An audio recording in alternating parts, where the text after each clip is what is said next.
قرآن خدا نما ہے، خدا کا کلام ہے، خدا کا کلام ہے، بے اس کے معرفت کا چمن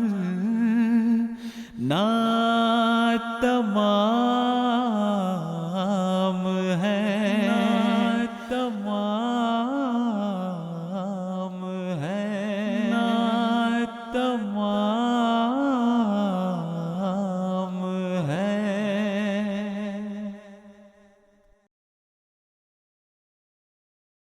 بسم اللہ الرحمن الرحیم۔ آج رمضان المبارک کا 5واں روزہ ہے اور اسی نسبت سے ہم 5ویں پارے سے بعض منتخب آیات سے متعلق حضرت اقدس مسیح موعود علیہ الصلاۃ والسلام اور آپ کے خلفائے کرام کی بیان فرمودہ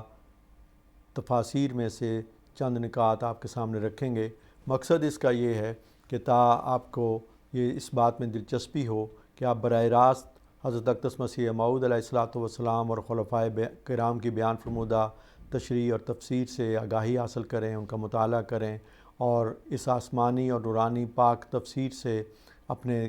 قلوب و اذہان کو منور کریں اور خود بھی اس سے مستفیض ہوں اور لوگوں کو بھی اس آسمانی اور پاک نورانی چشمے کی طرف بلائیں۔ میں نے چند آیات کا انتخاب کیا ہے وقت کی رعایت سے، جن سے متعلق کچھ باتیں آپ کی خدمت میں رکھتا ہوں۔ سورہ نساء کی آیت 29 میں اللہ تعالیٰ یہ فرماتا ہے کہ خلق الانسان ضعیفا۔ حضرت اقدس مسیح موعود علیہ الصلاۃ والسلام اس کی تفسیر میں بیان فرماتے ہیں کہ یقیناً یاد رکھو کہ انسان کمزوریوں کا مجموعہ ہے، اور اسی لیے خدا تعالیٰ نے فرمایا ہے خلق الانسان ضعیفا۔ اس کا اپنا تو کچھ بھی نہیں، سر سے پاؤں تک اتنے اعضاء نہیں جس قدر امراض اس کو لاحق ہوتے ہیں۔ پھر جب وہ اس قدر کمزوریوں کا نشانہ اور مجموعہ ہے تو اس کے لیے امن اور عافیت کی یہی سبیل ہے کہ خدا تعالیٰ کے ساتھ اس کا معاملہ صاف ہو اور وہ اس کا سچا اور مخلص بندہ بنے، اور اس کے لیے ضروری ہے کہ وہ صدق کو اختیار کرے۔ تو سچائی کو اختیار کرنا جو ہے وہ ضروری ہے، اور آپ فرماتے ہیں کہ انسان کمزور پیدا کیا گیا ہے۔ یہی کمزوری ہے کہ اگر الہی طاقت اس کے ساتھ شامل نہ ہو تو وہ انواع اقسام کے گناہوں کا موجب ہو جاتی ہے۔ تو آپ فرماتے ہیں کہ خلق الانسان ضعیفا، یعنی انسان کمزور پیدا کیا گیا ہے اور اس میں بذات خود کوئی قوت اور طاقت نہیں ہے جب تک خدا تعالیٰ خود عطا نہ فرماوے۔ اگر آنکھیں ہیں اور تم ان سے دیکھتے ہو، یا کان ہیں اور تم ان سے سنتے ہو، یا زبان ہے اور تم اس سے بولتے ہو، تو یہ سب خدا کا فضل ہے کہ یہ سب قوا اپنا اپنا کام کر رہے ہیں، وگرنہ اکثر لوگ مادرزاد اندھے یا بہرے یا گونگے پیدا ہوتے ہیں۔ بعد پیدائش کے دوسرے حوادثات سے ان نعمتوں سے محروم ہو جاتے ہیں، مگر تمہاری آنکھیں بھی نہیں دیکھ سکتی جب تک روشنی نہ ہو، اور کان نہیں سن سکتے جب تک ہوا نہ ہو۔ بس اس سے سمجھنا چاہیے کہ جو کچھ دیا گیا ہے، جب تک آسمانی تائید اس کے ساتھ نہ ہو تب تک تم محض بیکار ہو۔ ایک بات کو تم کتنے ہی صدق کے دل سے قبول کرو، مگر جب تک فضل الہی شامل حال نہیں تم اس پر قائم نہیں رہ سکتے۔ آپ فرماتے ہیں انسان کمزور ہے جب تک دعا سے قوت اور تائید نہیں پاتا، اس دشوار گزار منزل کو طے نہیں کر سکتا۔ تو یہ رمضان کا مہینہ ہے، اس میں خاص طور پر دعا کی طرف توجہ بھی ہے، اور تو دعائیں بہت کرنی بھی چاہیے کہ اللہ تعالیٰ ہمیں جسمانی جو ہماری کمزوریاں ہیں ان کو بھی دور فرمائے، اور جو روحانی کمزوریاں ہیں ان کو بھی دور فرمائے، اور کامل جسمانی اور روحانی، ظاہری اور باطنی ہر لحاظ سے ہمیں اپنی حفظ و امان میں رکھے، اپنے افضال ہم پر نازل کرے، تاکہ ہمیں نیکیوں کی توفیق عطا ہو اور ہم ہر قسم کی جو عوارض ہیں ان سے نجات پائیں۔ پھر میں نے سورہ نساء کی آیت 35 کا انتخاب کیا ہے، جس میں اللہ تعالیٰ یہ فرماتا ہے کہ الرجال قوامون علی النساء بما فضل اللہ بعضهم علی بعض۔ بعض لوگ یہ اس پہ اعتراض کے رنگ میں اس آیت کو پیش کرتے ہیں جو اسلام کے مخالف ہیں، کہ دیکھو جی مردوں کو عورتوں پر جو ہے وہ بڑی ایک طاقت دے دی گئی ہے کہ وہ جس طرح چاہے ان سے سلوک کریں، ہرگز یہ مراد نہیں ہے۔ یہ تو مردوں کی ذمہ داریوں کی طرف اس میں توجہ دلائی گئی ہے، اور یہ بہت ہی لطیف مضمون ہے۔ حضرت اقدس مسیح موعود علیہ الصلوۃ والسلام اور خلفائے کرام نے مختلف مواقع پر اس کے مختلف پہلوؤں پر بڑی تفصیل سے اور بڑی بصیرت و افروز روشنی ڈالی ہے۔ اس کا مطالعہ کرنا اور انہیں سننا اور سمجھنا بہت ضروری ہے۔ چند باتیں وقت کی رعایت سے اس حوالے سے آپ کی خدمت میں رکھتا ہوں۔ حضور فرماتے ہیں کہ مرد چونکہ الرجال قوامون علی النساء کا مصداق ہے، اس لیے اگر وہ لعنت لیتا ہے تو وہ لعنت بیوی بچوں کو بھی دیتا ہے، اور اگر برکت پاتا ہے تو ہمسایوں اور شہر والوں تک کو بھی دیتا ہے۔ آپ فرماتے ہیں الرجال قوامون علی النساء اسی لیے کہا ہے کہ عورتیں خاوندوں سے متاثر ہوتی ہیں۔ جس حد تک خاوند صلاحیت اور تقوی بڑھاوے گا، کچھ حصہ اس سے عورتیں ضرور لیں گی، ویسے ہی اگر وہ بدمعاش ہوگا تو بدمعاشی سے وہ حصہ لیں گی۔ آپ فرماتے ہیں مرد گھر کا کشتی بان ہوتا ہے، اگر وہ ڈوبے گا تو کشتی بھی ساتھ ہی ڈوبے گی۔ اسی لیے کہا الرجال قوامون علی النساء، اسی کی رستگاری کے ساتھ اس کے اہل و عیال کی رستگاری ہے۔ تو حضور مضمون یہ بیان فرما رہے ہیں کہ اس میں تو مرد پہ ذمہ داری ڈالی گئی ہے کہ وہ اگر اچھا ہوگا تو اس کے گھر والے بھی اچھے ہوں گے، اگر وہ نیک ہوگا تو اس کے گھر والوں پہ بھی اس کی نیکی کا اثر پڑے گا۔ حضور فرماتے ہیں، خدا تعالیٰ فرماتا ہے الرجال قوامون علی النساء، اسی لیے مرد کو عورتوں کی نسبت قوا زیادہ دیے گئے ہیں۔ اس وقت جو نئی روشنی کے لوگ مساوات پر زور دے رہے ہیں اور کہتے ہیں کہ مرد اور عورت کے حقوق مساوی ہیں، ان کی عقلوں پر تعجب آتا ہے۔ وہ ذرا مردوں کی جگہ عورتوں کی فوجیں بنا کر جنگوں میں بھیج کر دیکھیں تو صحیح کہ کیا نتیجہ مساوی نکلتا ہے یا مختلف۔ ایک طرف تو اسے حمل ہے اور ایک طرف جنگ ہے، وہ کیا کر سکے گی؟ غرضے کہ عورتوں میں مردوں کی نسبت قوا کمزور ہیں اور کم بھی ہیں، اس لیے مرد کو چاہیے کہ عورت کو اپنے ماتحت رکھے، یعنی وہ نیکی اور تقوی پر خود بھی قائم ہو، تاکہ اس کی بیوی بھی اور اس کی فیملی بھی اس کے مطابق جو ہیں وہ نیکی اور تقوی میں آگے بڑھیں اور وہ اپنی ذمہ داریوں کو ادا کرے۔ حضرت خلیفۃ المسیح رابع رحمہ اللہ نے اس پہ ایک نوٹ دیا ہے، وہ بھی پیش کر دیتا ہوں۔ حضور فرماتے ہیں کہ الرجال قوامون کا ایک ظاہری معنی تو یہ ہے کہ مرد عموماً عورتوں سے زیادہ مضبوط اور ان کو سیدھی راہ پر قائم رکھنے والے ہوتے ہیں۔ اگر مرد قوامون نہیں ہوں گے تو عورتوں کے بہکنے کا امکان زیادہ ہے۔ دوسرا یہ کہ وہ مرد قوام ہیں جو اپنی بیویوں کے خرچ برداشت کرتے ہیں۔ وہ نکھٹو جو بیویوں کی آمد پر پلتے ہیں وہ ہرگز قوام نہیں ہوتے۔ تو یہ بھی ایک مضمون ہے جس پہ توجہ کرنی چاہیے۔ حضور فرماتے ہیں کہ آیت کے آخری حصے میں یہ بیان فرمایا گیا ہے کہ اگر تم قوام ہو اور اس کے باوجود تمہاری بیوی بہت زیادہ باغیانہ روح رکھتی ہے تو اس صورت میں یہ اجازت نہیں کہ اس کو فوری طور پر بدنی سزا دو، بلکہ پہلے اسے نصیحت کرو۔ اگر نصیحت سے نہ مانے تو ازدواجی تعلقات سے کچھ عرصے تک احتراز کرو۔ آپ فرماتے ہیں کہ دراصل یہ سزا عورت سے زیادہ مرد کو ہے۔ اگر اس کے باوجود اس کی باغیانہ روش دور نہ ہو تو پھر تمہیں اس پر ہاتھ اٹھانے کی اجازت ہے، مگر اس کے متعلق رسول اللہ صلی اللہ علیہ وسلم نے فرمایا کہ ایسی ضرب نہ لگے جو چہرے پر ہو اور جس سے اس پر کوئی داغ لگ جائے۔ اس آیت کریمہ کے حوالے سے بہت سے لوگ اپنی بیویوں پر ناجائز تشدد کرتے ہیں کہ مرد کو بیوی کو مارنے کی اجازت ہے، حالانکہ اگر مذکورہ والا شرائط پوری کریں تو بھاری امکان ہے کہ کسی تشدد یا سختی کی ضرورت ہی نہ پڑے۔ اگر تشدد جائز ہوتا تو حضرت رسول اللہ صلی اللہ علیہ وسلم کی زندگی میں بیویوں پر بدنی تشدد کی کوئی ایک ہی مثال نظر آ جاتی۔ تو یہ جو بعض لوگ ان آیات سے غلط مضمون لے کر انتہا تک پہنچتے ہیں، یہ بھی درست نہیں ہے۔ تو اس مضمون پہ بھی خلفائے کرام نے بڑی تفصیل سے روشنی ڈالی۔ پھر آگے دیکھیں تو سورہ نساء کی آیت 37 کا انتخاب میں نے کیا ہے، اور اس پہلو سے میں حضرت اقدس مسیح موعود علیہ الصلوۃ والسلام کی تفسیر میں بیان فرمودہ ایک خاص نقطے کی طرف توجہ دلانا چاہتا ہوں جو اس سے پہلے کہیں نظر نہیں آتی۔ حضور نے اس سلسلے میں فرماتے ہیں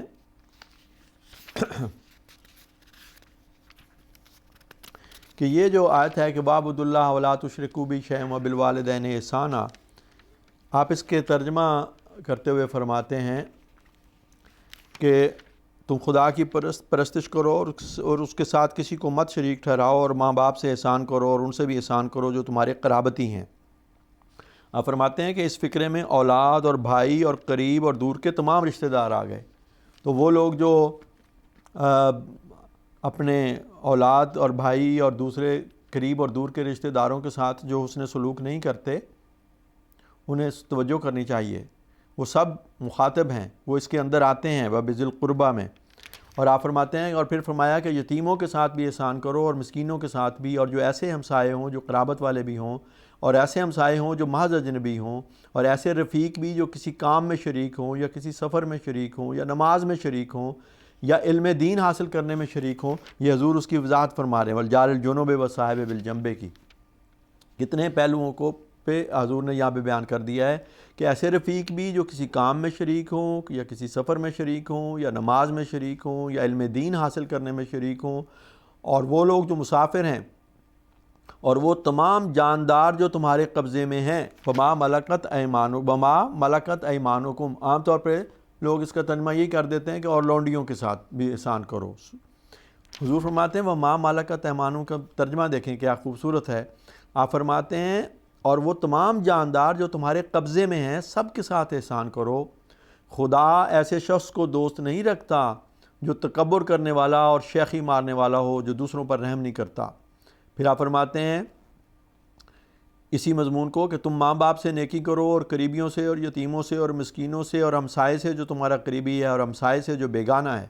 اور مسافر سے اور نوکر اور غلام اور گھوڑے اور بکری اور گائے سے اور حیوانات سے جو تمہارے قبضے میں ہوں. وما ملکت ایمانکم کا یہ پہلو بالکل منفرد ہے اور بہت خوبصورت ہے، اسلامی تعلیم کی فضیلت کو ظاہر کرتا ہے کہ یہ تمام جاندار جس میں جانور بھی آ جاتے ہیں، تمام حیوانات، ان سب سے حسن سلوک کرنا ہے. کیسی خوبصورت تعلیم ہے. کاش کہ اس تعلیم پر عمل کریں اور مسلمانوں پر کی جو دنیا میں بدنامی ہو رہی ہے اس سے وہ نجات پائیں. اسلام تو سراسر محبت اور احسان کی تعلیم دیتا ہے. تو یہ بھی میں آپ کے سامنے رکھنا چاہتا تھا کہ اس پہلو کو بھی سامنے رکھیں جو حضرت اقدس مسیح موعود علیہ الصلوۃ والسلام نے ہمارے سامنے رکھا ہے. پھر آیت اس کی سورہ نساء کی آیت 44 کو دیکھیں. وہاں پہ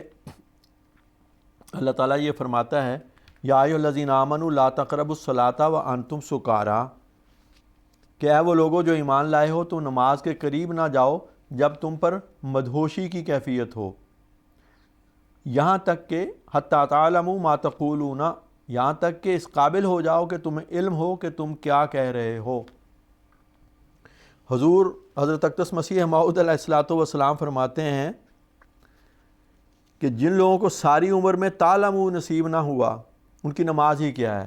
یعنی اللہ تعالیٰ یہ فرما رہا ہے کہ مجدوشی کی حالت میں نماز نہ پڑھو کہ تمہیں پتہ ہی نہیں کہ کیا کہہ رہے ہو، یہاں تک کہ تم جان لو کہ تم کیا کہہ رہے ہو. یعنی نماز کے صرف الفاظ دہرانے کا بھی فائدہ نہیں اگر اس کا معنی اور مطلب نہیں پتہ. تو نماز کے الفاظ بھی آنے چاہیے، اس کے معنی اور مطالب سے بھی آگاہی ہونی چاہیے اور سوچ سمجھ کے پڑھنا چاہیے. یہ بیان فرما رہے ہیں حضور علیہ السلام، اس طرف توجہ دلا رہے ہیں کہ سوچ سمجھ کے پڑھیں. اور کتنے ہی لوگ ہیں حضور فرماتے ہیں جن کو ساری عمر میں تعلموا نصیب نہیں ہوا، وہ پڑھ جاتے ہیں اور ان کو پتہ نہیں ہوتا کہ ہم نے کیا پڑھا ہے. اس زمن میں حضور فرماتے ہیں کہ ایک عورت کا ذکر کرتے ہیں کہ نماز پڑھا کرتی تھی. ایک دن اس نے پوچھا کہ درود میں جو صلی علی محمدin آتا ہے اس کے کیا معنی ہیں؟ خاوند نے کہا کہ محمد صلی اللہ علیہ وسلم ہمارے رسول تھے. اس پر اس نے تعجب کیا اور کہا کہ ہائے ہائے، میں ساری عمر بیگانہ مرد کا نام لیتی رہی. تو یہ جہالت کا جہاں حال ہو وہاں پہ ان نمازوں کا کیا فائدہ ہوگا. تو ہمیں ان لوگوں کی طرح نماز نہیں پڑھنی جنہیں پتہ ہی نہیں کہ نماز ہے کیا، اس میں کیا کہا جا رہا ہے، الفاظ کیا ہیں، ان کا مطلب کیا ہے، اس سے غرض کیا ہے، ہم کس کے سامنے کھڑے ہیں، کیا اس سے مانگ رہے ہیں. تو حضور علیہ الصلوۃ والسلام ان چند الفاظ میں اس طرف توجہ دلا رہے ہیں کہ صرف لا تقربوا الصلاۃ وانتم سکارا تک نہ رہو، حتی تعلموا ما تقولون کو بھی پیش نظر رکھو کہ جو ہم نماز پڑھتے ہیں ہمیں پتہ ہونا چاہیے کہ ہم کیا پڑھ رہے ہیں، اس کے معنی سے مطالب سے پوری طرح آگاہی ہونی چاہیے. اللہ تعالیٰ ہمیں ایسی نمازیں نصیب کرے کہ جو تعلموا ما تقولون کتابیں ہوں اور اللہ تعالیٰ ان نمازوں میں کی جانے والی دعاؤں کو اور مناجات کو بھی قبولیت کا شرف بخشے. پھر آگے اسی ضمن میں حضرت خلیفۃ المسیح ثالث رحمہ اللہ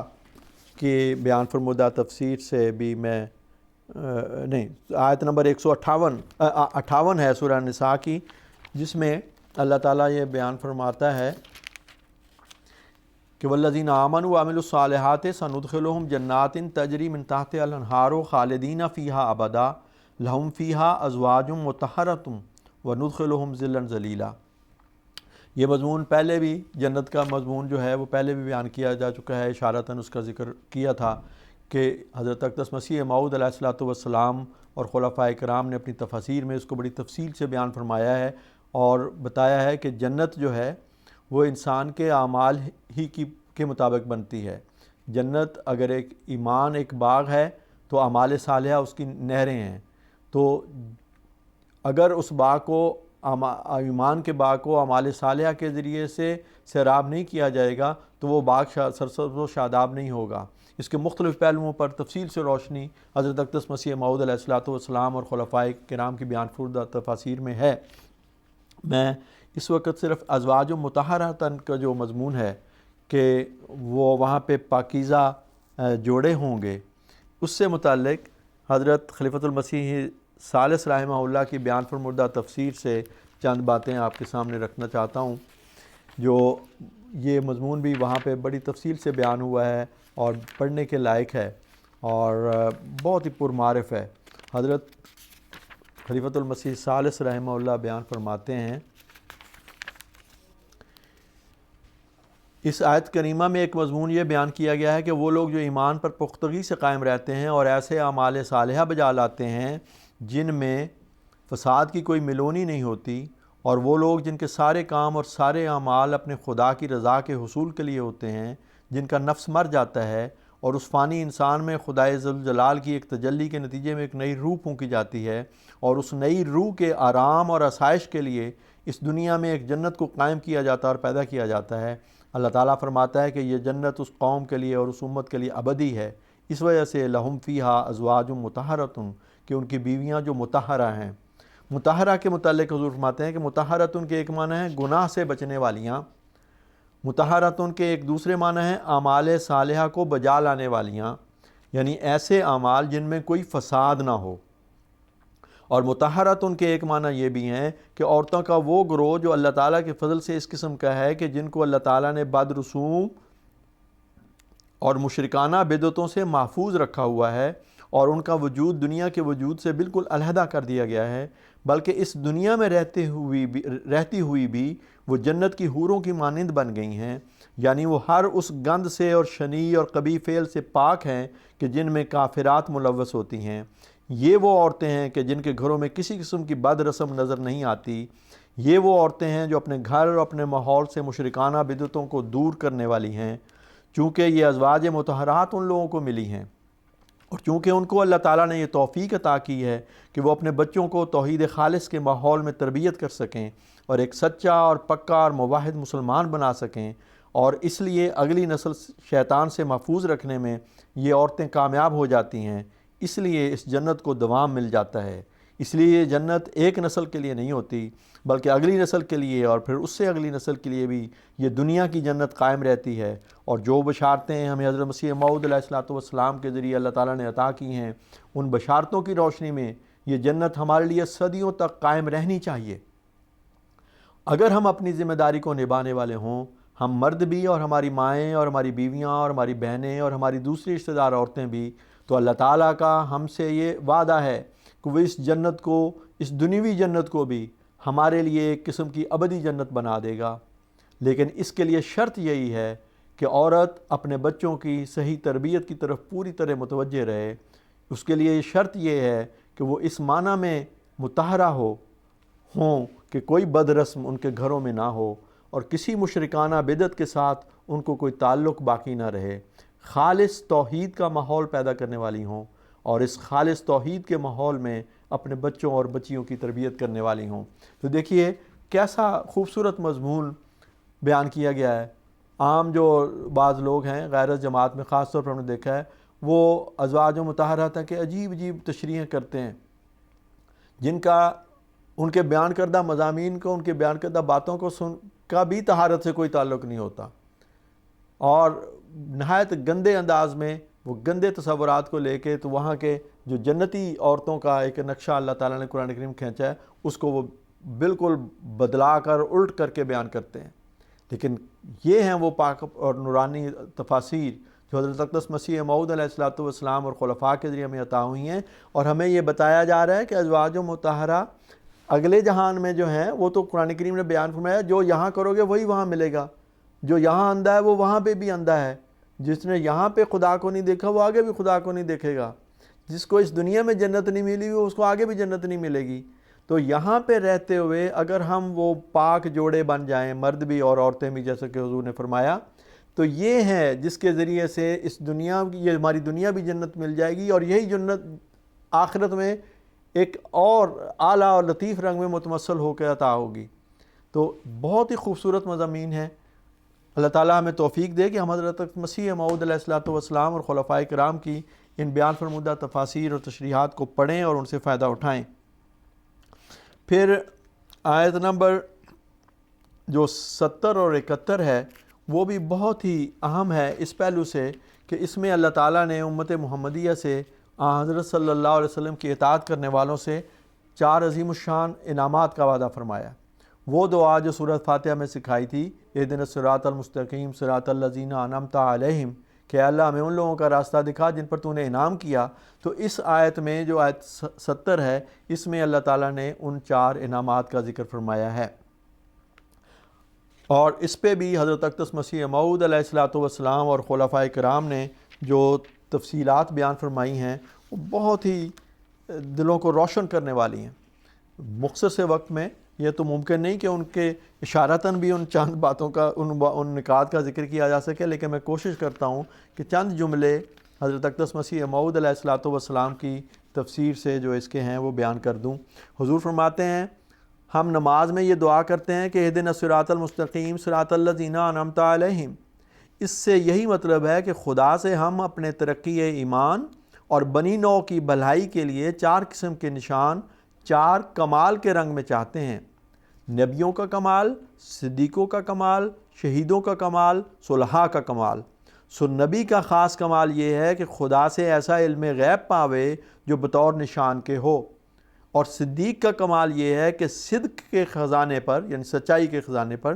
ایسے کامل طور پر قبضہ کرے، یعنی ایسے اکمل طور پر کتاب اللہ کی سچائیاں اس کو معلوم ہو جائیں کہ وہ بوجہ خارق عادت ہونے کے نشان کے صورت پر ہوں اور اس صدیق کے صدق پر گواہی دیں۔ تو اگر ہم صدیق بننا چاہتے ہیں تو ہمیں قرآن کریم کی سچائیوں سے کامل طور پر آگاہی حاصل کرنے کی کوشش کرنی ہے اور اللہ تعالیٰ سے دعا کرنی ہے۔ پھر آپ فرماتے ہیں شہید کا کمال یہ ہے کہ مصیبتوں اور دکھوں اور ابتلاؤں کے وقت میں ایسی قوت ایمانی اور قوت اخلاقی اور ثابت قدمی دکھلاوے کہ جو خارق عادت ہونے کی وجہ سے بطور نشان کے ہو جائے۔ اور مرد صالح کا کمال یہ ہے کہ ایسا ہر ایک قسم کے فساد سے دور ہو جائے اور مجسم صلاح بن جائے کہ وہ کامل صلاحیت اس کی خارق عادت ہونے کی وجہ سے بطور نشان مانی جائے۔ سو یہ 4 قسم کے کمال جو ہم 5 وقت خدا تعالیٰ سے نماز میں مانگتے ہیں، یہ دوسرے لفظوں میں ہم خدا تعالیٰ سے آسمانی نشان طلب کرتے ہیں، اور جس میں یہ طلب نہیں اس میں ایمان بھی نہیں۔ ہماری نماز کی حقیقت یہی طلب ہے جو ہم 4 رنگوں میں 5 وقت خدا تعالیٰ سے 4 نشان مانگتے ہیں، اور اس طرح پر زمین پر خدا تعالیٰ کی تقدیس چاہتے ہیں تا ہماری زندگی انکار اور شک اور غفلت کی زندگی ہو کر زمین کو پلید نہ کرے۔ اور ہر ایک شخص خدا تعالیٰ کی تقدیس تبھی کر سکتا ہے کہ جب وہ یہ 4 قسم کے نشان خدا تعالیٰ سے مانگتا رہے۔ پھر آپ فرماتے ہیں کہ سبھی نبیوں کا عظیم الشان کمال یہ ہے کہ وہ خدا سے خبریں پاتے ہیں۔ اب اس کا فیضان جو ہے وہ یہ ہے کہ ہم نبوت کے فیضان سے اس رنگ میں بھی سیراب ہوں کہ اللہ تعالیٰ سچی خوابیں دکھاتا ہے، سچی رویا بتاتا ہے، اللہ تعالیٰ شرف مکالمہ اور مخاطبہ عطا فرماتا ہے۔ تو یہ وہ انعام ہے جو نبوت کے تحت تابع انعام ہے۔ پھر صدیق کے متعلق حضور فرماتے ہیں کہ صدیق وہ ہوتا ہے جس کو سچائیوں کا کامل طور پر علم بھی ہو اور پھر کامل اور طبعی طور پر ان پر قائم بھی ہو۔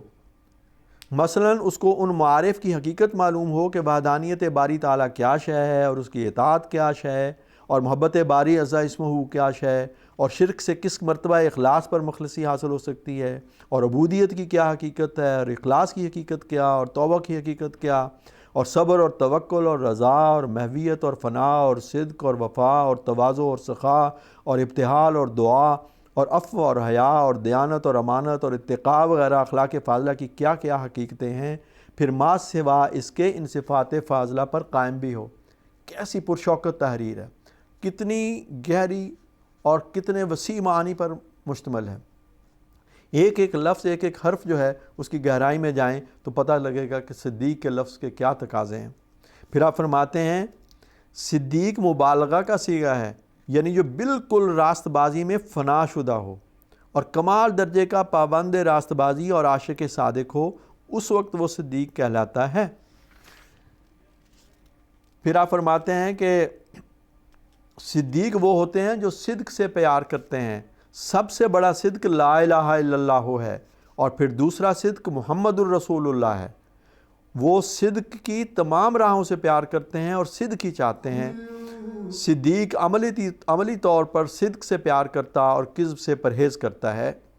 آپ فرماتے ہیں صدیق کے کمال کو حاصل کرنے کے لیے ضروری ہے کہ انسان بدظنی سے بہت ہی بچے، اور اگر کسی کی نسبت کوئی سوء ظن پیدا ہو تو کثرت کے ساتھ استغفار کرے اور خدا تعالیٰ سے دعائیں کرے تاکہ اس معصیت اور اس کے برے نتیجے سے بچ جاوے جو اس بدظنی کے پیچھے آنے والا ہے۔ اس کو کبھی معمولی چیز نہیں سمجھنا چاہیے،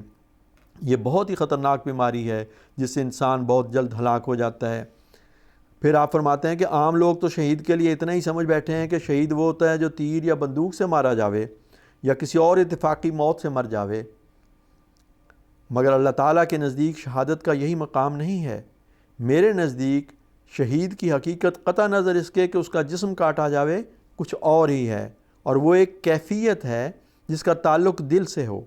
یاد رکھو کہ صدیق نبی سے ایک قرب رکھتا ہے اور وہ اس سے دوسرے درجے پر ہوتا ہے، اور شہید صدیق کا ہمسایہ ہوتا ہے۔ نبی میں تو سارے کمالات ہوتے ہیں، یعنی وہ صدیق بھی ہوتا ہے اور شہید بھی ہوتا ہے، صالح بھی ہوتا ہے، لیکن صدیق اور شہید ایک الگ الگ مقام ہیں۔ اس ضمن میں پھر تفصیل سے اس پہ روشنی ڈالتے ہیں۔ آپ فرماتے ہیں کہ شہید اصل میں وہ شخص ہوتا ہے جو خدا تعالیٰ سے استقامت اور سکینت کی قوت پاتا ہے، اور کوئی زلزلہ اور حادثہ اس کو متغیر نہیں کر سکتا۔ وہ مصیبتوں اور مشکلات میں سینہ سپر رہتا ہے،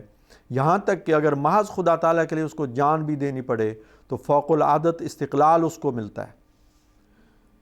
حضور علیہ السلام فرماتے ہیں کہ مرتبہ شہادت سے وہ مرتبہ مراد ہے جب کہ انسان اپنی قوت ایمان سے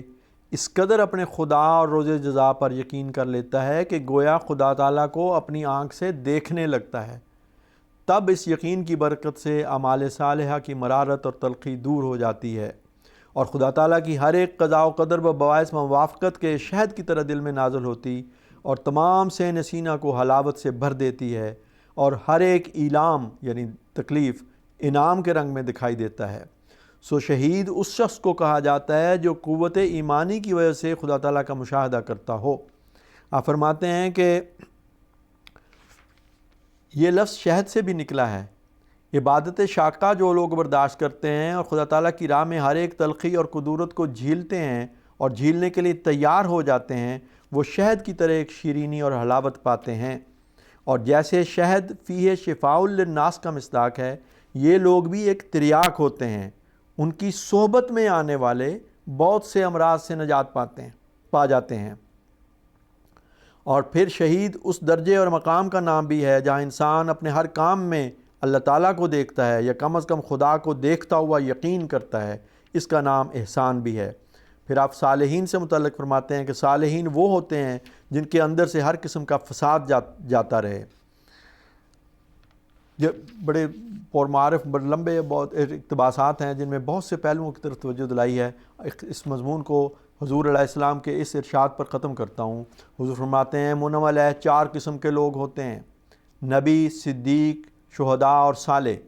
انبیاء علیہ السلام میں چاروں شانیں جمع ہوتی ہیں کیونکہ یہ اعلیٰ کمال ہے۔ ہر ایک انسان کا یہ فرض ہے کہ وہ ان کمالات کے حاصل کرنے کے لیے جہاں مجاہدہ صحیحہ کی ضرورت ہے، اس طریق پر جو حضرت صلی اللہ علیہ وسلم نے اپنے عمل سے دکھایا ہے کوشش کرے۔ پھر آپ فرماتے ہیں اور ہماری جماعت کو خصوصیت سے اس طرف متوجہ ہونا چاہیے کیونکہ اللہ تعالیٰ نے اس سلسلے کے قائم کرنے سے یہی چاہا ہے کہ وہ ایسی جماعت تیار کرے جیسی حضرت صلی اللہ علیہ وسلم نے تیار کی تھی، تاکہ اس آخری زمانے میں یہ جماعت قرآن شریف اور حضرت صلی اللہ علیہ وسلم کی سچائی اور عظمت پر بطور گواہ ٹھہرے۔ اللہ تعالیٰ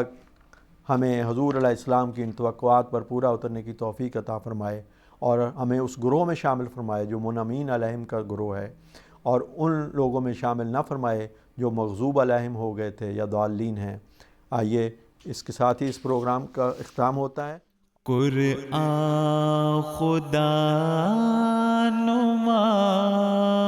ہے، خدا کا کلام ہے، خدا کا